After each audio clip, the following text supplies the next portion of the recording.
श्रीयुतपद श्रीगुरुन् वैष्णवांश श्रीरूपं सग्रजातं सहगण रघुनाथनितं तं सजीवं साद्वैतं सावधूतं परिजनसहितं कृष्णचैतन्यदेवन् श्रीराधाकृष्णपादान् सहगण ललिता श्रीविशाखान्वितं हे कृष्ण करुणा सिंधु दीनबंधु जगतपते गोपेश राधाकांत नमस्तुते तप्तकांचन गौरांगी श्रीराधे वृंदावनेश्वरी वृषभानुसुत देवी प्रणमामि हरिप्रिये नमो महावदन्याय कृष्ण प्रेम प्रदायते कृष्णाय कृष्ण चैतन्य नामने गुरुते नमो वंशा कल्पतरुभ्य कृपा सिंधु भैवच पतितानां पावनेभ्यो वैष्णवेभ्यो नमो नमः।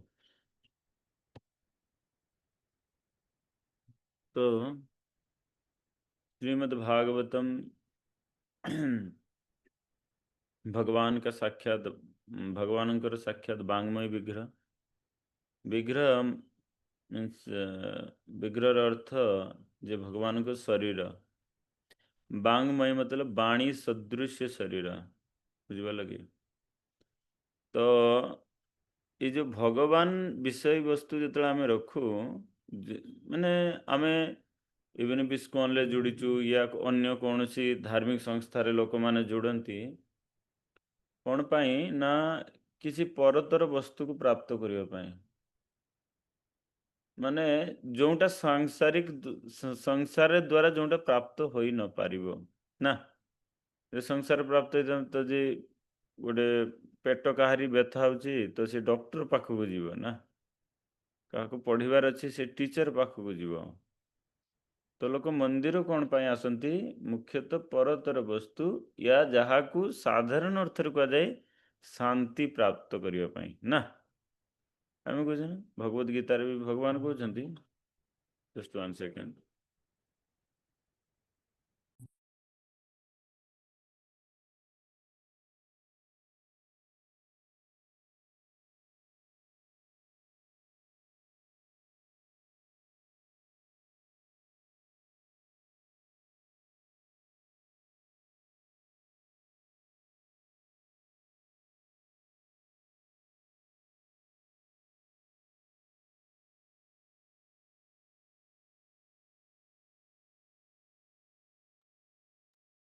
तो ये जो ध्यान पूर्वक शुणव सकाल बेला समय अच्छी कहीं मोर भी भगवान सेवा छाड़ी आसिक तुम साथ बसी तो भगवान पाखक आसती लोक कौन पाए ना शांति प्राप्त करने भगवद गीतार भगवान कहते कौन ना ज्ञावा माम शांति मुच्यते जी जानिले सी कौन ना शांति को प्राप्त करले कौन जानिले ना जे भक्तारम यज्ञ तपसम सर्वलोक महेश्वरम सुहृदम सर्वभूतानम ज्ञातम शांति मुच्यते जो जानता है क्या जानता है ना भक्तारम यज्ञ तपसम जितना यज्ञ जितने जते तपस्या यार भक्ता किया ना स्वयं भगवान।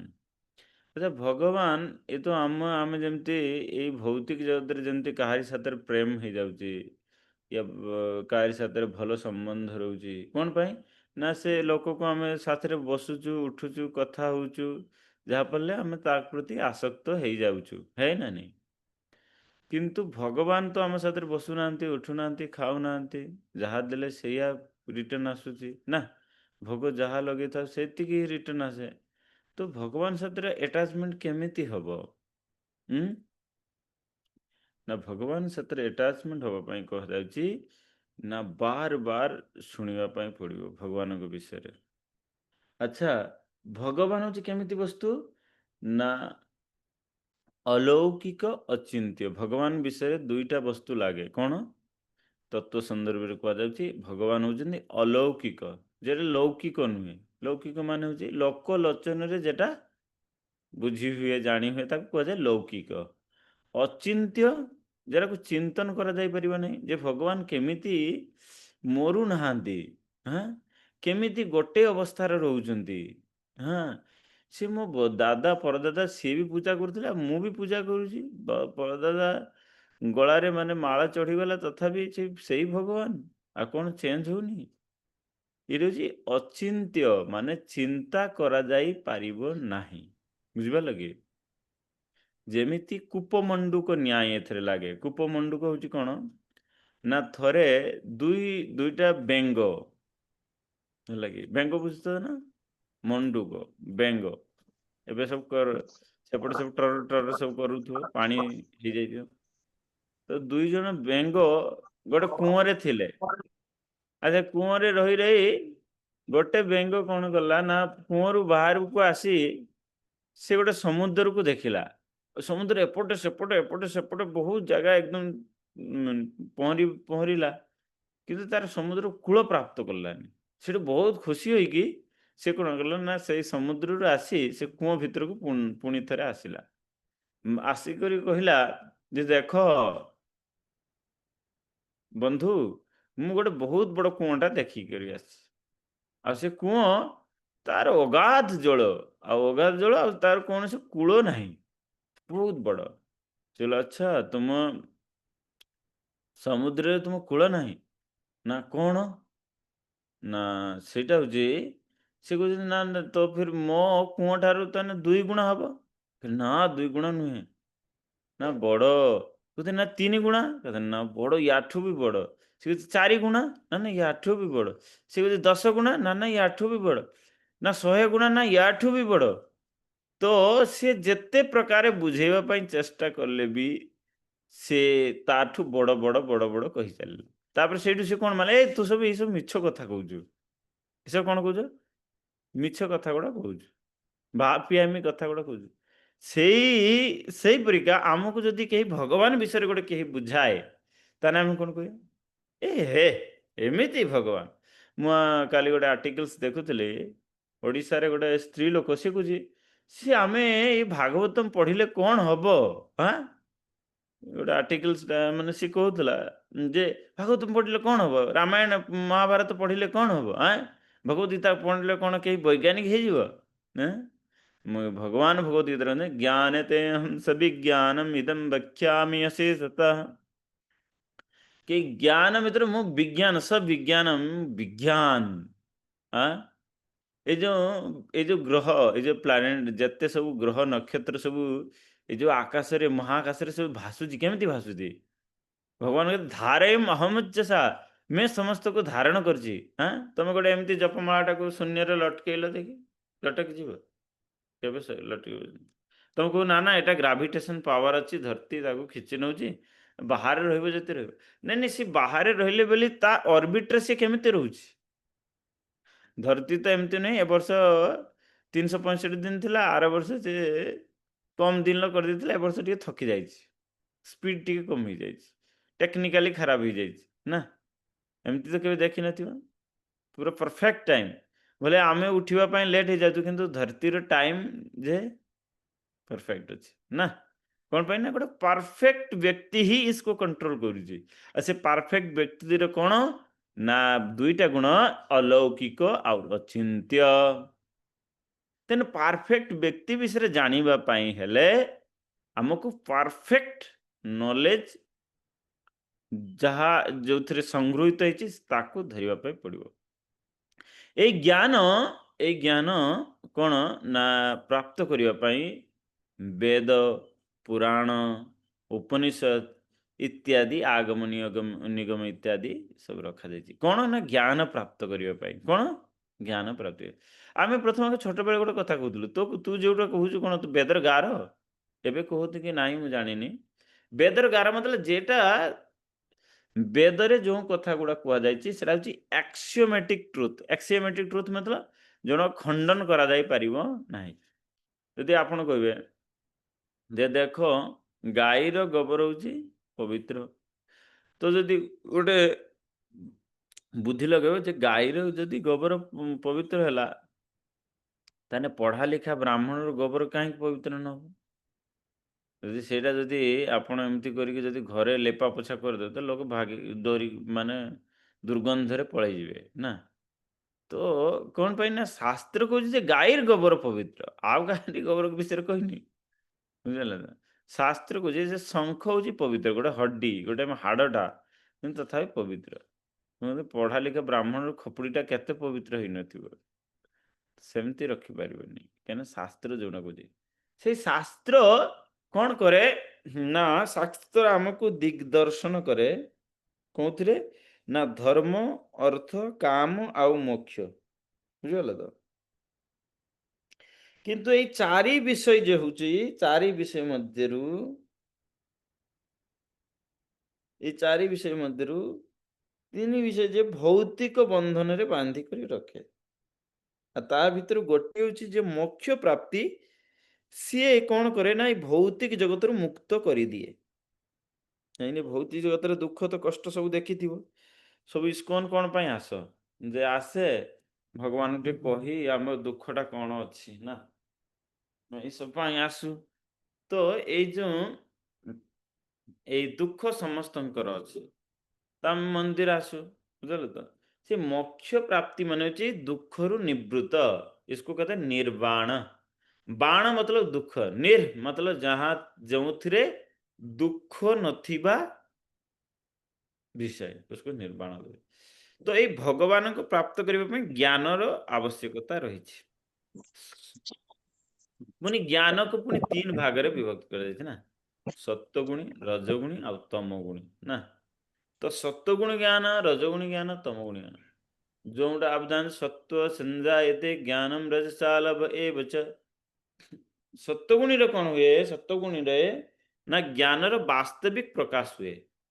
ରଜଗୁଣୀରେ ଲୋଭ ବଢିଯାଏ। ବୁଝିଲ? କୌଣସି କଥା ମାନେ ଜ୍ଞାନ ମତଲବ ଇନଫର୍ମେସନ, କୌଣସି କଥା ତୁମେ ଶୁଣୁଛ ହେଲା, ତା ବିଷୟରେ ତୁମେ ଦେଖିଲ ଯେ ହଁ ସେ ଇଏଟା ବହୁତ ଭଲ ବନେଇଛି, ବହୁତ ଗରମ ମସଲାଟା ବହୁତ ଭଲ ପକେଇଛି, ତାହେଲେ କଣ ହେଇଯିବ? ତମ ମୁହଁରୁ ପାଣି ଟପକି ପଡିବ, ହଁ ଆଳୁଦମଟା ବହୁତ ଭଲ ବନେଇଛି, ଖାଇଲେ ମୁড়ି ଦେଇକି ନା। ତ ଏଇଟା ହଉଛି ଲୋଭ ପଡିଗଲା। ସତ୍ୟ ସଞ୍ଜାୟତେ ଜ୍ଞାନମ୍, ସତ୍ୱଗୁଣୀର ଜ୍ଞାନ ସଞ୍ଜାୟତେ। ଯେମିତି ଦୁଧରୁ ଦହି ହୋଇଯାଏ, ସେମିତି ଶବ୍ଦରୁ ଶୁଣିଲା ପରେ ବି ଭଗବାନ ପ୍ରତି ପ୍ରୀତି ଉତ୍ପନ୍ନ ହୋଇଯାଏ। ସେଟା ହଉଛି ସଞ୍ଜାୟତେ ଜ୍ଞାନମ୍। ବାସ୍ତବିକ ଜ୍ଞାନ କଣ? ବାସ୍ତବିକ ବିଦ୍ୟା କଣ? ସା ବିଦ୍ୟା ୟା ବିମୁକ୍ତ। पहले स्कूल गेट रे सब लेखा रहता है, जो विद्या हमको मुक्त कर दे पारे। सत्व संजायते ज्ञानम रजसाल भय, तो रजोगुण जो लोभ उत्पन्न करे। अच्छा, फिर तमगुण रे प्रमाद हुए, दुख आसे। हाँ? तो ये जो पुराण को भी तीन भाग रे विभक्त करा जायछि। सत्वगुणी पुराण, रजगुणी पुराण और तमगुणी पुराण। 6टा पुराण सत्वगुण रे, 6टा पुराण रजगुण रे, 6टा पुराण तमगुण रे। केते केते लोक कहते अरे ये जो जेमिति सेम भगवत गीता कहते शिव पुराण रे भी शिवजी भी भगवत गीता कहते ना, सेटा हूँ तम गुण रे। तम गुण रे माने जतले आमे माने केते केते पिला माने कहि मरि जाइथन तो भल हेइथांता, तू जदि मरि जाइथांतु तने भल हेइ जाइथांता, एमति कोने ना। किंतु सेटा कोन वास्तविक कुहा गला ना, सेटा हूँ रजगुण तमगुण रे बसरे कुहा जाय, तेनु सेटा को वास्तविक कथा माना जाई परिबो नाही। केते केते का पर क्रोध करी, क्रोध गला माने रजगुणी तमगुण रे उपासना नै के, बुझलो तो?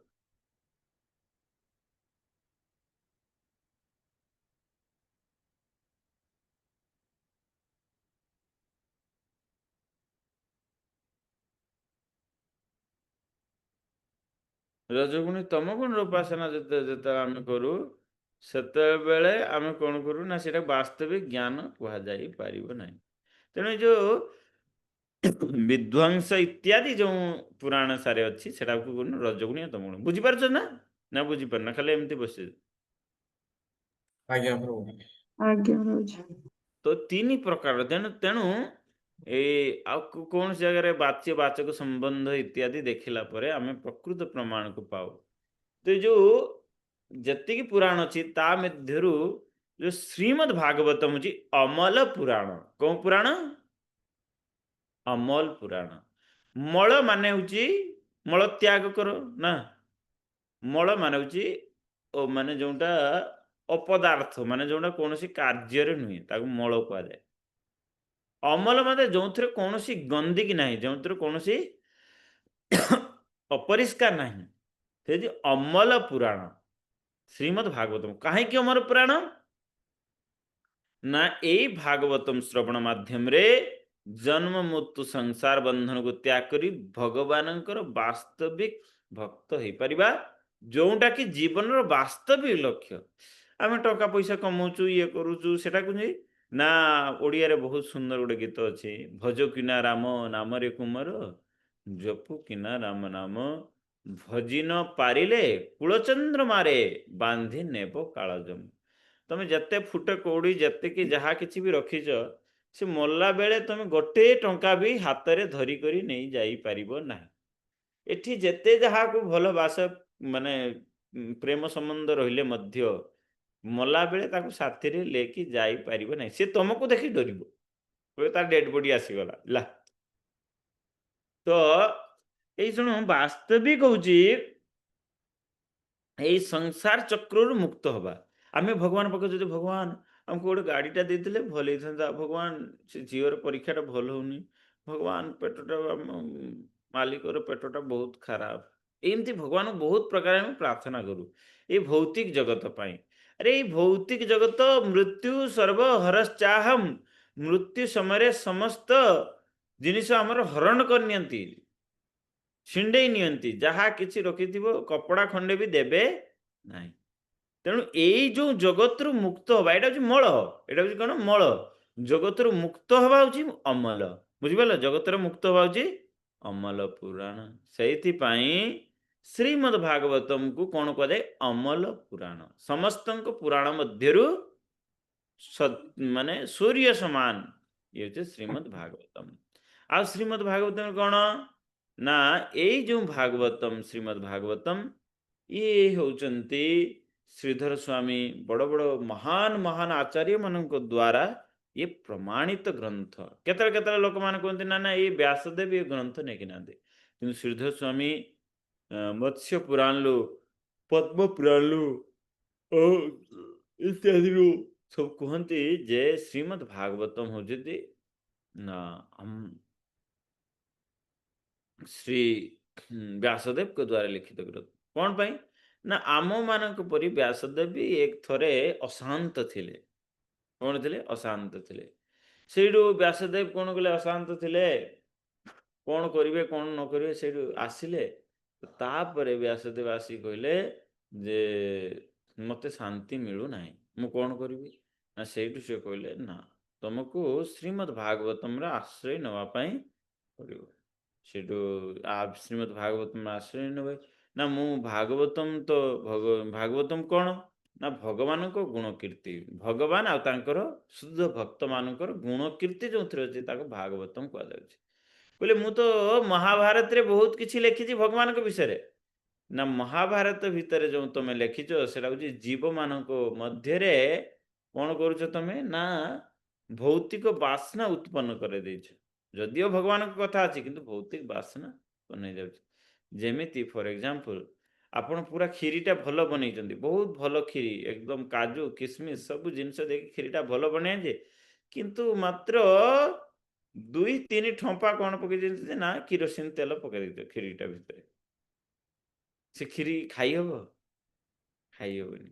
କ୍ଷୀରି ବହୁତ ଭଲ କିନ୍ତୁ ତମେ କିରୋସିନ ତେଲ ପକେଇବା କାରଣରୁ ସେ କ୍ଷୀରି ଖାଯାଇପାରିବ ନାହିଁ। ସେମିତି ଭଗବାନଙ୍କ ଗୁଣ କୀର୍ତ୍ତନ ତ ମହାଭାରତରେ କରାଯାଇଛି, କିନ୍ତୁ ଜୀବମାନଙ୍କ ମଧ୍ୟରେ ଭୌତିକ ବାସନା ଯେଉଁ ପ୍ରଗ୍ରସର କରିବା କାରଣରୁ ଜୀବମାନଙ୍କୁ ତାହା ଉପଯୁକ୍ତ ନୁହେଁ ଭଗବତ ଧାମ ଯିବା ପାଇଁ। ସେଇଥିପାଇଁ ଭଗବାନଙ୍କ ଧାମକୁ ଯିବା ପାଇଁ ସିଏ ଗୋଟେ ଗ୍ରନ୍ଥ ରଚନା କଲେ। ଆଉ ସେଇଟା ଗ୍ରନ୍ଥ ରଚନା କରିବା ପରେ ସିଏ ଅନେକ ଶାନ୍ତିକୁ ପ୍ରାପ୍ତ କଲେ। ସେ ହେଉଛି ଶ୍ରୀମଦ୍ ଭାଗବତମ। ବୁଝିପାରିଲ? ତ ଏଇ ଭାଗବତଙ୍କ ମହିମା ବିଷୟରେ ଅନେକ ପୁରାଣରେ ଅନେକ ପ୍ରକାର କଥା କୁହାଯାଇଛି। ପଦ୍ମ ପୁରାଣରେ ବହୁତ ସୁନ୍ଦର ଉପାଖ୍ୟାନ ଅଛି। ଗୋଟେ ହେଉଛି ଧୁନ୍ଦୁକାରୀ କଥା, ଧୁନ୍ଦୁକାରୀ ଆଉ ଗୋକର୍ଣ୍ଣର କଥା। ମୁଁ ତ ତୁମ କ୍ଲାସ୍ ପାଇଁ ଏତେ ପ୍ରିପାରେସନ୍ ନେଇନି, ଯାହା ମୋର ସ୍ମୃତି ପଟଲରେ ଅଛି ତାହା ହିଁ ମୁଁ ତୁମକୁ କହୁଛି। ଥରେ ଦକ୍ଷିଣ ଭାରତରେ ତୁଙ୍ଗଭଦ୍ରା ନଦୀ ତଟରେ ଜଣେ ବ୍ରାହ୍ମଣ ଥିଲା ଯାହାର ନାମ ହେଉଛି ଆତ୍ମଦେବ। ଆତ୍ମଦେବ ବ୍ରାହ୍ମଣ। ତ ସିଏ ଥରେ କ'ଣ କରୁଛି? ଆତ୍ମଦେବ ବ୍ରାହ୍ମଣ सी विवाह करथिला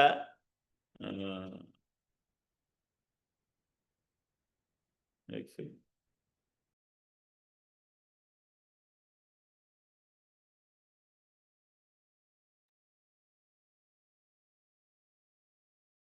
प्रभु जी। तो ये आत्मदेव ब्राह्मण क्या था ना, तुंगभद्रा नदी के तट में था। तो इनका जो पत्नी थी वो बहुत ही बदमाश, बदमाश औरत। हाँ, तो इसके कारण उनको कोई पुत्र नहीं था, और ये ब्राह्मण को पुत्र चाहिए था। तो कोई पुत्र ही नहीं था, कोई संतान ही नहीं था, पुत्र तो दूर की बात है, कोई संतान ही नहीं था। तो इसके कारण वो ब्राह्मण क्या करते हैं,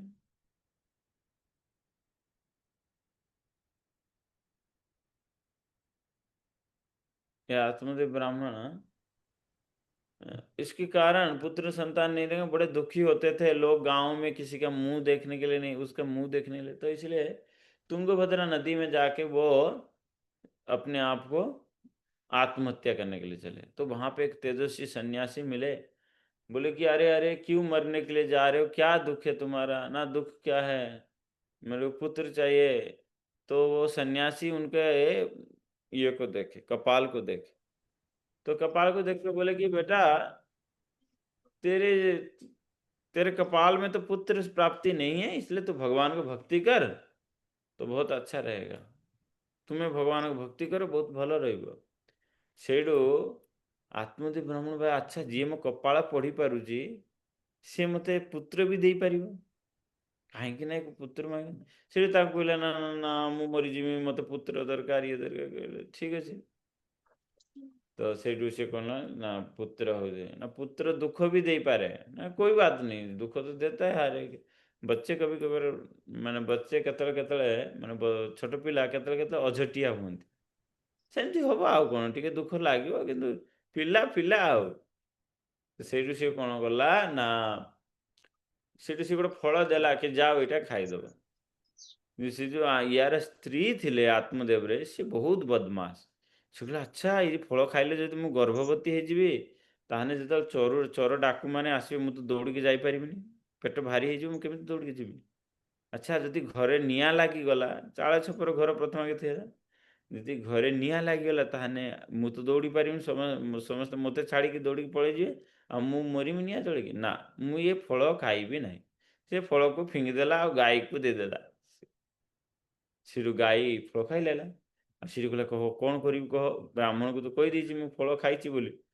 ସେଠୁ ତା ଯେଉଁ ସହେଲି ମାନେ ତାର ଯେଉଁ ବନ୍ଧୁ ଥିଲେ, ମାନେ ସଖୀ ଥିଲେ, ସେ କହିଲେ ତୁ ଚିନ୍ତା ମତ କର, ତୁ ଖାଲି ଏ ପେଟରେ କପଡ଼ା ଜଡ଼େଇ ରଖିବୁ, ପେଟ ବୁଡ଼େଇ ରଖିବୁ, ମୋର ପୁଅ ହେଲେ ତତେ ଦେଇଦେବିନି ଏଠି, ଦେଇଦେବି ଆଉ। फिर से पेट्रोल कपड़ा जरूरत है। आओ आत्मदेव ब्राह्मण कौन करता है ना, खुशी ଥାଏ। ତ ଗୋଟେ ବର୍ଷ ପରେ ତା ଘରେ ପିଲା ଜନ୍ମ ହେଲା।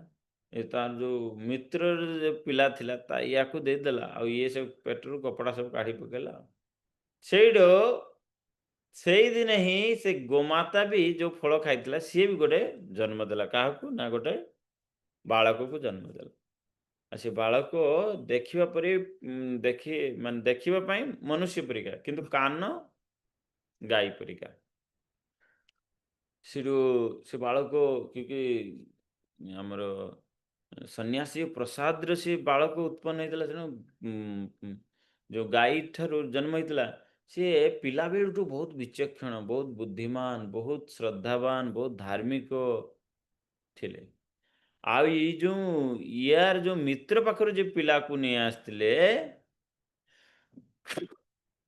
तो ये बहुत बदमाश, हाँ, କାହା ଘର ମାରି ପିଟି ଚୁରି ଡାକାତି ଏସବୁ କରୁଥାଏ। ହଁ, ସ୍ତ୍ରୀ ସଙ୍ଗ ଇଏ ସବୁ। ତ ଏମିତି କରତେ କରତେ କଣ ହେଲା ନା, ଏ ଯୋଉ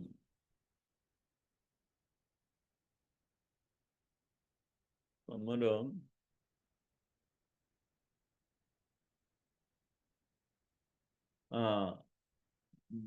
ଆତ୍ମଦେବ କୁ ସେ ପିଲା ମାରି ପିଟି ଘରୁ ବାହାର କରି ଏମିତି ବହୁତ ପ୍ରକାର ଉତ୍ପାତ କରୁଥାଏ। ତ ଦିନକର ଘଟଣା କ'ଣ ହେଇଛି ନା ଏପଟେ ଏଇ ଯୋଉ ଗାଈ ପାଖରୁ ଯେ ପିଲା ଜନ୍ମ ନେଇଥିଲା ତା ନାମ ହେଲା ଗୋକର୍ଣ୍ଣ। ଗାଈ ପରୀକ୍ଷା କର୍ଣ୍ଣ ଥିବାରୁ ତା ନାମ ଗୋକର୍ଣ୍ଣ ପଡିଲା। ଆଉ ଏଇ ଯୋଉ ଦୁସରା ପିଲା ଯୋଉ ଥିଲା ଇଏ ବହୁତ ବଦମାସି କଲାରୁ ତା ନାମ ହେଲା ଧୁନ୍ଧୁକାରୀ। ବହୁତ ବଡ ବଡ ବଦମାସି କରିବା କାରଣ। ତ ଧୁନ୍ଧୁକାରୀ ଗୋକର୍ଣ୍ଣ ଇଏ କ'ଣ କଲେ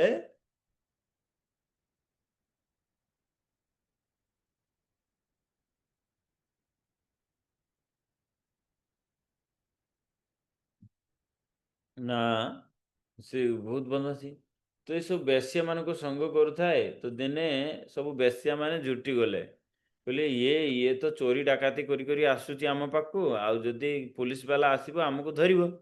ତ ଗୋଟେ କାମ କର ୟାରିକି ହିଁ ମାରିଦେବା। ତ ସେଇଠୁ ଧୁନ୍ଧୁକାରୀକୁ ଧରି 3 ଜଣ 4-5 ଜଣ ତାର ଯେଉଁ ବେଶ୍ୟା ଥିଲେ ସେମାନେ ତାକୁ କ'ଣ କଲେ ନା ସବୁ ମାରିଦେଲେ ଧୁନ୍ଧୁକାରୀକୁ। ମାରିକରି ତାକୁ ଜୀବନ୍ତ ଜଳେଇ ଦେଲେ। ସେଠୁ ସେ ଭୂତ ହେଲା। ଭୂତ ହେଲା ପରେ ମୁକ୍ତି ପାଇଲାନି। ସେ ଏପଟେ ସେପଟେ ଖାଲି ଛଟପଟ ଛଟପଟ ଛଟପଟ ହଉଥାଏ। ତ ସେ ଧୁନ୍ଧୁକାରୀ କ'ଣ କଲା ନା ତାର ଯୋଉ ଭାଇ ଥିଲା ତା ସାମ୍ନାରେ କେବେ ହାବା ରୂପରେ, କେବେ ଆଉ କିଛି ରୂପରେ, କେବେ ଆଉ କିଛି ରୂପରେ ଏମିତି ପ୍ରକଟ ହେଲା। ତ ପ୍ରକଟ ହବା ପରେ ସେଠୁ ତା ଭାଇ କମଣ୍ଡଳରୁ ଜଳ ଆଣିକି ଛିଡ଼କି ଦେଲେ କି କିଏ? ସେଠୁ ସିଏ ପ୍ରକଟ ହେଲା ନା ଭାଇ ମୁଁ ଧୁନ୍ଧୁକାରୀ। ଆଉ ମୋତେ ଏମିତି ମାରି ଦେଇଛନ୍ତି। ମୁଁ ବହୁତ ନର୍କର ଯନ୍ତ୍ରଣାରେ ଛଟପଟ ହଉଛି। ମୋତେ ତୁମେ ବଞ୍ଚାଅ। ନା କେମିତି ବଞ୍ଚିବ? ଆଁ? ନା ମୋତେ ତୁମେ ବଞ୍ଚାଅ। କେମିତି ବଞ୍ଚି ପାରିବି ତୁମକୁ? ନା ତୁମେ ଭାଗବତମ୍ କଥା ମୋତେ ଶୁଣେଇ ଦିଅ। ତାହେଲେ ମୋର ମୁକ୍ତି ହେଇଯିବ। କ'ଣ ହେଇଯିବ? ଭାଗବତମ୍ କଥା ଯଦି ଶୁଣିବ ତାହେଲେ ମୋର ମୁକ୍ତି। ସେ କହିଲେ ଠିକ୍ ଅଛି। ଭାଗବତମ୍ କଥା ଠିକ୍ ଅଛି। ମୁଁ ତାହେଲେ ତୁମକୁ ଭାଗବତମ୍ କଥା ଶୁଣଉଛି। ସେଇଠୁ ସିଏ ଭାଗବତମ୍ କଥା କଲେ। ଆଉ ସେ ଧୁନ୍ଧୁକାରୀକୁ ଗୋଟେ ବାଁଶ ଉପରେ ବସିବା ପାଇଁ ଦେଲେ। ତ ପ୍ରତିଦିନ ଭାଗବତମ୍ କଥା ହଉଥାଏ। ଗୋଟେ ଗୋଟେ ଗଣ୍ଠି ବାଉଁଶରେ ଫୁଟୁଥାଏ। ଏମିତି 7 ଦିନ କଥା ହେବା ପରେ ସମସ୍ତେ ଦେଖିଲେ ସେ ଭୂତ ଶରୀରରୁ ଏଇ ଦିବ୍ୟ ଶରୀର ପ୍ରାପ୍ତ କରିକି ଆଉ ଭଗବାନଙ୍କ ପାର୍ଷଦମାନଙ୍କ ସହିତ ଗୋଲୋକ ବୃନ୍ଦାବନ ବାପସ ଚାଲିଗଲେ। ଅଏଲ୍ ନାହିଁ। ତ ଧୁନ୍ଧୁକାରୀ ଯେତେବେଳେ ଚାଲିଗଲେ ମାନେ ଏ ତ ସେ ଯିବା ପରେ 7 ଦିନ ମଧ୍ୟରେ ସାରେ ବାଉଁଶରେ ଗଣ୍ଠି ଫିଟିଗଲା ଆଉ ସେ ଭଗବତ ଧାମକୁ ଚାଲିଗଲେ। ସେଠୁ ଗାଁ ବାଲା କହିଲେ ଆମେ ରହିଗଲୁ, ଆମେ ବି ତ ଭାଗବତଙ୍କ କଥା ଶୁଣିଥିଲୁ। ସେଠୁ ସେ କହିଲେ ଯେ ଯେତିକି ମାତ୍ରାରେ ଧୁନ୍ଧୁକାରୀ ତାର ଉତ୍ସୁକତା ସହିତ ଶୁଣୁଥିଲା ସେତିକି ମାତ୍ରାରେ ତୁମେମାନେ ଶୁଣିନ। ସେଠୁ କହିଲେ ଆଚ୍ଛା ଚଲୋ ଆଉ ଥରେ ଭାଗବତଙ୍କ କଥା କର, ଆମେ ସବୁବେଳେ ଧ୍ୟାନ ପୂର୍ବକ ଶ୍ରବଣ କରିବୁ। ସେଠି ଆଉ ଥରେ ଭାଗବତଙ୍କ କଥା ହେଲେ ଧ୍ୟାନ ପୂର୍ବକ ଶ୍ରବଣ କଲେ। ସମସ୍ତଙ୍କ ପାଇଁ ଆମର ଗୋଲୋକ ବୃନ୍ଦାବନରୁ ବିମାନ ଆସିଲା। ସମସ୍ତେ ବିମାନ ଉପରେ ବସି ଧାମ ଚାଲିଗଲେ। ଏଇଟା କାହାଣୀ ନୁହେଁ, ଏଇଟା ବାସ୍ତବିକ ସତ୍ୟ କଥା। ତ ସେଇଥିପାଇଁ ଏ ଯୋଉ ଶ୍ରୀମଦ୍ ଭାଗବତମ୍ ଶ୍ରୀମଦ୍ ଭାଗବତମ୍ ସ୍ୱୟଂ ଭାଗବତମ୍ କୁହାଯାଇଛି ନିଗମ କଳ୍ପ ତରୁର୍ଗଲିତಂ ଫଲಂ ସୁଖମୁଖାଦମୃତ ଦର୍ଭ ସଂୟୁତಂ ପିବତ ଭାଗବତಂ ରସମାଲୟଂ ମୁହୁରଃ ରସିको भुवि भावुकः। ତ ଶ୍ରୀମଦ୍ ଭାଗବତମ୍ ନିଗମ କଳ୍ପତରୁ ଯେତିକି ପ୍ରକାର ଶାସ୍ତ୍ର ଅଛି ତାକୁ ପୁରା ନିଚୁଡ଼ିକି ଗୋଟେ ଫଳ ବନେଇ ଦିଆଯାଇଛି ଏକଦମ ରସ। ଆଉ କ'ଣ ତାର ଗୋଟେ ଟାଙ୍କୁରା ନାହିଁ, ସେ ଫଳର କୌଣସି ମଞ୍ଜି ନାହିଁ, ପିଇବ ଖାଲି ରସ ହିଁ ରସ। ସାରେ ଶାସ୍ତ୍ରକୁ ମିଶେଇ କରି ଗୋଟେ ଶାସ୍ତ୍ର ସେ ହେଉଛି କ'ଣ ନା ଶ୍ରୀମଦ୍ ଭାଗବତମ୍। ତା ଭିତରେ କ'ଣ ରସ ଭର୍ତ୍ତି ହେଇଯାଇଛି। ଲଳିତମ୍ ଫଲମ୍ ସୁଖ ମୁଖାତ୍ ଅମୃତ ଦ୍ରବ ସଂଯୁକ୍ତ। ଯାହାକୁ ସ୍ୱୟଂ ସୁଖଦେବ ଗୋସ୍ୱାମୀ ଯେତେବେଳେ ଦେଖିଛ ଗୋଟେ ଟିଆଁ ଗୋଟେ କ'ଣ କୁହନ୍ତି ସେଟା ଟିଆଁ କୁହନ୍ତି, ଟିଆଁ ପକ୍ଷୀ କ'ଣ କୁହେ या ଶୁଆ। ଶୁଆ ଶୁଆ ଶୁଆ ଯେତେବେଳେ କୌଣସି ଫଳକୁ ଯେତେବେଳେ ସେ ତା ମୁହଁ ଲଗେଇଦିଏ ସେ ଫଳଟା କେତେ ମିଠା ହେଇଯାଏ, କେତେ ମିଠା ହେଇଯାଏ। ତ ସେଇପରିକା ଏ ସୁଖଦେବ ଗୋସ୍ୱାମୀ ଯେଉଁ ଏଇ ଫଳକୁ ଚାଖିଛନ୍ତି ତେଣୁ ଆହୁରି ମିଠା ବଢ଼ିଯାଇଛି ହେଲା। तो निगम कल्पतरुर्गलितम फलम सुखमुखाद अमृत द्रव्य संयुत पिबत भागवतम। तो आप लोग पान करो ये भागवतम कौन हब ना ये जन्म संसार बंधन रु तुम्हें मुक्ति ହେଇଯିବ ତେଣୁ ଅନେକ ପ୍ରକାର କଥା ଅଛି तो ये जो श्रीमद् भागवतम ये समस्त शास्त्र निच आ केमती निच ना स्पॉटलेस लिटरेचर एथिरे कौनसी गंदगी नहीं श्रीमद् भागवत ने कौनसी जगह कहा जाएनी जे तुम यही कांड यही यज्ञ करो एमती तुमको प्राप्त होगा सबु श्रीमद् भागवतम लक्ष्य कौन ना भगवत प्राप्ति ओके एइथिपाई हमको बहुत बहुत बहुत बहुत सतर्क सहित पढ़िबा पड़िबो ओके तो यहाँ पर प्रभुपाद जी कहते जे भागवतम को दान करने दरकार जमीती ये भाद्र पूर्णिमा रे जो प्रभुपाद कहते श्री चैतन्य शिक्षामृत प्रभुपाद गोटे बही ग्रंथ अच्छी ना चैतन्य तार 23 नंबर अध्याय रे प्रभुपाद लिखिछंती जे जदि जने व्यक्ति ए भाद्र पूर्णिमा दिने ए ग्रंथ को कौन सी माने सुना टेबल ऐसे कहा जाए सिंधु विद्या किंतु सुना तो नहीं मानसिक रूप से तो सुना रे सिंधु को बने कि कहा को गोटे गिफ्ट कर दियो भागवतम या जदि सुनार सिंधु को नहीं केवल भागवतम को गिफ्ट करो से व्यक्ति निश्चित रूप रे भगवान का धाम को वापस चली जीव चैप्टर 23 चैप्टर 23 चैतन्य चैतन्य महाप्रभु की शिक्षा हाँ टीचर ये श्रीमद् भागवत बहुत ध्यान पड़े एवर फ्रेशनेस भागवतम सब समय एक नवीन नवीन रस को प्रदान करता है और श्रीमद् भागवतम जीवन होना चाहिए हाँ तो इसलिए भागवतम जाओ भागवत पढ़ो भागवत स्थाने एकांत करियो हसा सितन भागवत को पढ़ने के लिए भागवत के स्थान में जाना है और एकांतिक रूप से भगवान के चरणों पर आश्रय करना पड़ेगा ओके तो थैंक यू सो मच जदि कहार किसी प्रश्न टीका टिप्पणी अच्छी कहतु कहीं ना 5 मिनट बाकी अच्छी और मु टिके आज बिजी भी अच्छी मत ए मंदिर जावाई पड़ो तो से